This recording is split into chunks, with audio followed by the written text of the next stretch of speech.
নামাজে বসে দেখো এই নামাজেই কথা কয়, ধরলে নামাজ খুদা মিলে, সারলে নামাজ কাফের হয়।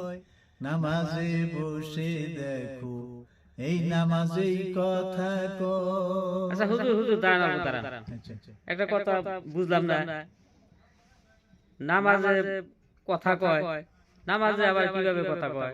ও ঠিক আছে, নামাজের কথা দেখেন, নামাজে বসে দেখো এই নামাজেই কথা কয়।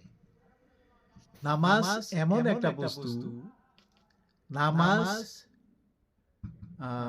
মানুষের জীবনের, ইসলাম ধর্মের মূল জিনিস হলো নামাজ। এই নামাজের আরেকটা নাম আছে সাধনা। এই নামাজের তৃতীয় নামটা হলো আত্মার প্রশান্তি। নামাজ পড়লে মানুষের আত্মা শান্তি হয়। আর নামাজের মধ্যে একটা বৃহৎ সাধনা আছে। এই সাধনা নামাজ ধরলে, নামাজ পড়লে, নামাজে তার সাথে কথা কয়। কেমন করে? যে মানুষটা নামাজ আদায় করে, সহি শুদ্ধভাবে নামাজ পড়তেছে, এই মানুষটা নামাজের ভিতরে আল্লাহ তাআলার সমস্ত কিছু লাভ করে নিছে। এই মানুষটার ভিতরে আল্লাহর রহমত অনাবরত বর্ষণ হয়ে থাকে। তাই এই মানুষটা সাথে দুনিয়ার সমস্ত মানুষই তাকে ভালো পাবো। সে যদি ওইভাবে নামাজ আদায় করতেছে, আল্লাহর রহমত পাইতেছে, তাহলে আল্লাহর রহমত পাওয়ার পরে তার ভিতরে তার জ্ঞানটা, তার চরিত্রটা, স্বভাবটা এত সুন্দর হয়, দুনিয়ার কোনো লোভ লালসা, হিংসা, নিন্দা, বড়াই বুজুর্গি, রাগ, ডেমক কোনো কিছুই থাকে না। আল্লাহর রহমত বর্ষণ হওয়ার পরে তার ভিতরে থেকে একটা নূরের আলো বের হয়, আর তখনই সে একটা পূর্ণ নামাজি হয়। তাই কইছে যে নামাজে বসে দেখো এই নামাজে কথা কয়। কথা ওই যে কইতেছে, উনি যা কইতেছে, ওনার কথা সমস্ত মানুষই শুনতেছে আর ভালো পাইতেছে, আর মানুষ ধর্মের দিক, ইসলামের দিক, নামাজের দিক আগে আসতেছে। ধরলে নামাজ খুদা মিলে, যে নামাজ ধরলো তার সামনে খুদা থাকে, খোদা মানে আল্লাহ থাকে। আর যে নামাজ ছাড়লো সে তো কাফেরই হবে। এই কথার বুঝার না কথা, এটা সরাসরি বোঝা যায়। তাই কইছে নামাজে বসে দেখো এই নামাজে কথা কয়, ধরলে নামাজ খুদা মিলে, ছাড়লে নামাজ কাফের হয়।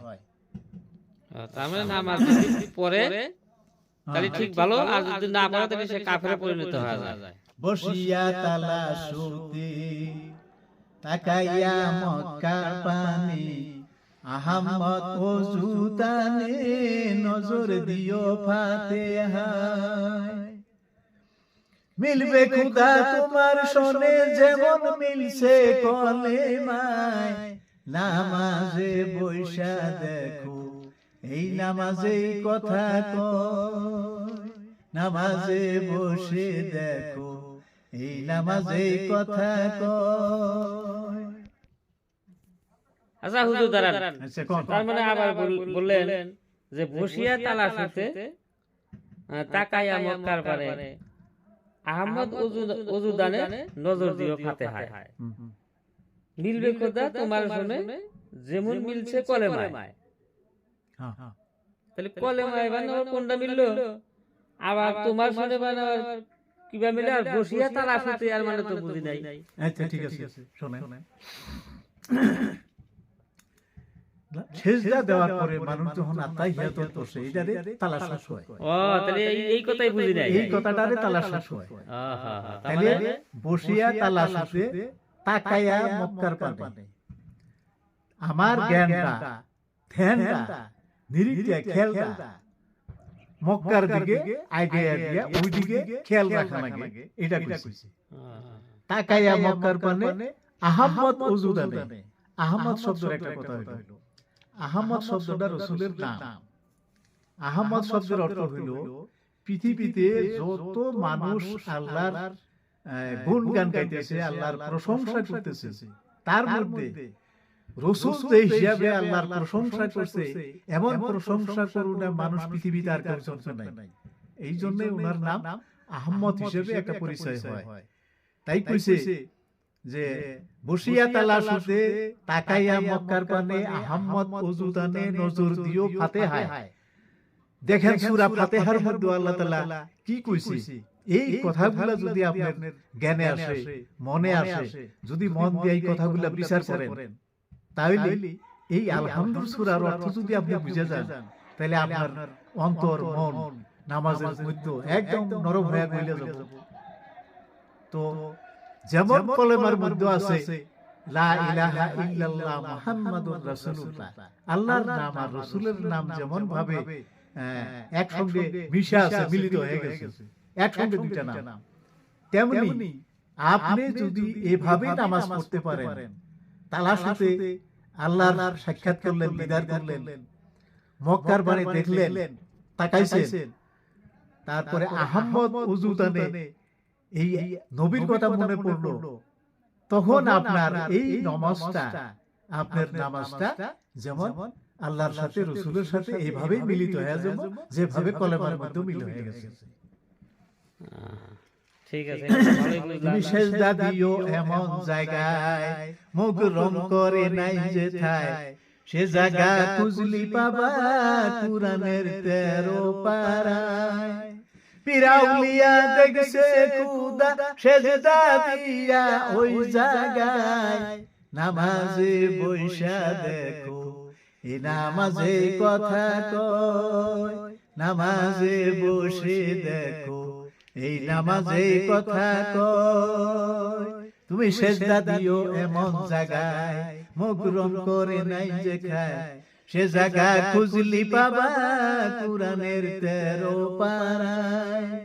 পিরাউলিয়া দেখছে খুদা সেজদা দিয়া ওই জায়গায়, নামাজে বসে দেখো এই নামাজে কথা কয়, নামাজে বসে দেখো এই নামাজে কথা কয়। আচ্ছা হুজুর, এই একটা কি কথা করা আমরা এতদিন শুনলাম যে, আচ্ছা হুজুর আপনি এটা কি কথা বললেন? কি কথা মানে আমরা জানি, শুনছি অল্প অল্প, যে সারা দুনিয়ার এক চুল পরিমাণ জায়গা বলে মকরম বাকি রাখে নাই সেজদা করার। তাহলে আমরা এখন এই যে সেজদা দিও এমন জায়গায়, সে জায়গা আমরা কোনে পাবো? কোন জায়গাতে মকরম বাদ বানাই না, এক চুল পরিমাণ জায়গায় বলে বাদ দাও নাই, তাহলে আমরা সেজদা কোন জায়গায় দেব? ঠিক আছে, আপনি খুব ভালো কথা বলেছেন। এই কথা মানুষের বুঝতেছে না, আমি তো বুঝতেছি না। আচ্ছা ঠিক আছে, দেখেন পৃথিবীতে 9 লাখ বছর বইরা মকরমে সেজদা করছে। হ্যাঁ হ্যাঁ, এটা পৃথিবীতে এমন কোন জায়গা আর ওনার সেজদার বাদ নাই, তাই উনি সেজদা দিয়া পৃথিবীর সমস্ত জায়গা দখল করে নিয়েছিল। তো এবার আমরা সেজদা কোথায় দিব? সেজদা দিও এমন জায়গায় মুকরম করে নাই যেথায়, তাহলে যে জায়গায় মুকরম সেজদা করে নাই সেই জায়গায় আমরা সেজদা করা লাগবে। তাহলে সে আমার সেজদাটা আল্লাহর রাসূলের কাছে কবুল হবে। তাহলে সেজদা দিও এমন জায়গায় মুকরম করে নাই যেথায়, সেই জায়গা খুঁজলি পাবা কুরআনের 13 পারায়। তাহলে হ্যাঁ, একটা জায়গা মুকরমে সেজদা দিবার বাদ আছে, এই জায়গাটা মুকরম সেজদা দেয় না, আর আল্লাহ কইছে যে সেই জায়গাটা তুমি পাবা। এই কথাটা উল্লেখ করে দিল যে কোরআনের 13 পারার মধ্যে এই কথাটা আছে সূরা ইউসুফের মধ্যে। আপনি দেখুন কোরআন পড়ে এই জায়গাটা আপনি নিশ্চয় পাবেন। আর সেই জায়গায় যদি আপনি সেজদা দিবার পান, যে মতো আল্লাহর ওলিরা পীরেরা সেজদা দিয়ে আল্লাহ দেখছে, সেভাবে আপনিও দেখবেন আল্লাহকে।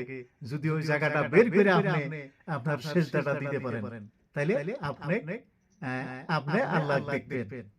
আচ্ছা হুজুর, আপনি তো কথাটা কইলেন, আচ্ছা কোরআনের 13 পারা, এটা কি হাসা কথাই আছে? হ্যাঁ, কোরআনের কথা। এটা তো আপনি দেখা দিতে পারবেন তো? যদি আপনাকে ধরি ভালো করে দেখা দেয়া লাগবে, পাবেন তো? হ্যাঁ, আমি দেখাই দেব কোরআন দিয়ে।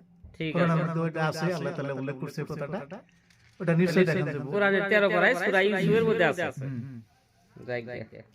যেখানে সেজদা দিলে সহজে খোদা মিলে, নাউজুবিল্লাহ বলে কিছু কিছু কাট মোল্লায়, হাসানে কয় খাটি আলেম দেখা তারা খুশি হয়, হাসানে কয় খাটি আলেম দেখা তারা খুশি হয়, নামাজে বৈশা দেখো এই নামাজেই কথা কয়, নামাজে বসে দেখো এই নামাজেই কথা কয়।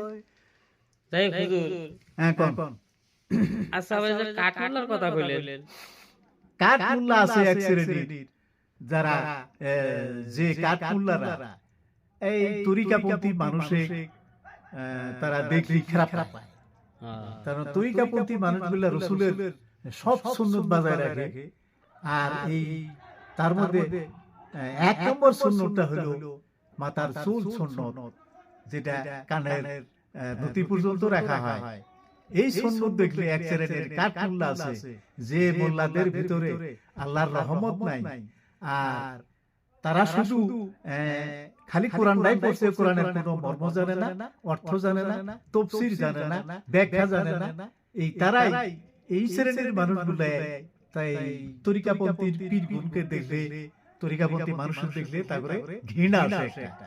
আল্লাহ তাআলা এই সম্পর্কে কোরআনের এক আয়াতের মধ্যে কইছে ওয়াইলুল লিকুল্লি হুমাযাতিল লুমাযা, আল্লাহ কইছে যে ধ্বংস করে দিব ওই ব্যক্তি যার অন্তরে কিঞ্চিত পরিমাণ একের প্রতি অপরের হিংসা আছে।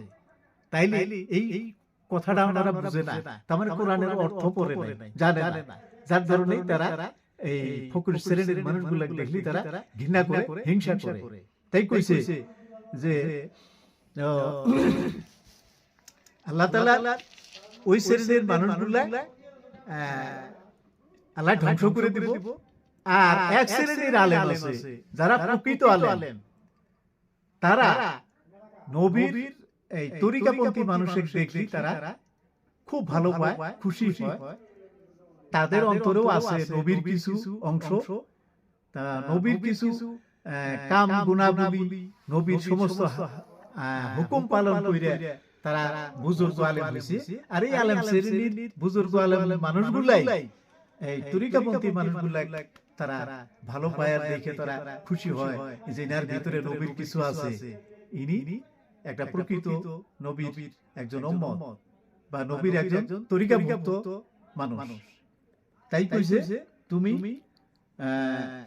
একজন খাঁটি পীরের কাছে বায়াত হইয়া তারপরে তুমি নামাজ পড়া শিখো, নামাজের যত কাম আছে সেজদা করা, রুকু করা, নিয়ত করা, এর মধ্যে কিছু মতভেদ আছে আর কিছু তথ্যের কথা আছে। এবি সিধা সিধি আপনি সূরা কিছু কইয়া নিয়ত কইয়া সূরা কিছু কইয়া নামাজ সেজদা মাইরে দিলেন, এটাই নামাজ না। নামাজ এমন একটা বস্তু, একটা মহা গভীরের বস্তু, যে নামাজ পড়লে সেজদা দিলি আল্লাহকে দেওয়া হয়, এটা মস্ত বড় একটা সাধনার বস্তু। আর এই নামাজ যদি এই সাধনার এই মহা নামাজ যদি আপনি শিখবার চান, পড়বার চান, জানবার চান, তাহলে একজন কামিল একটা মুর্শিদের কাছে বায়াত হয়ে আপনি নামাজ সম্পর্কে জানেন আর শিখেন আর নামাজ পড়েন।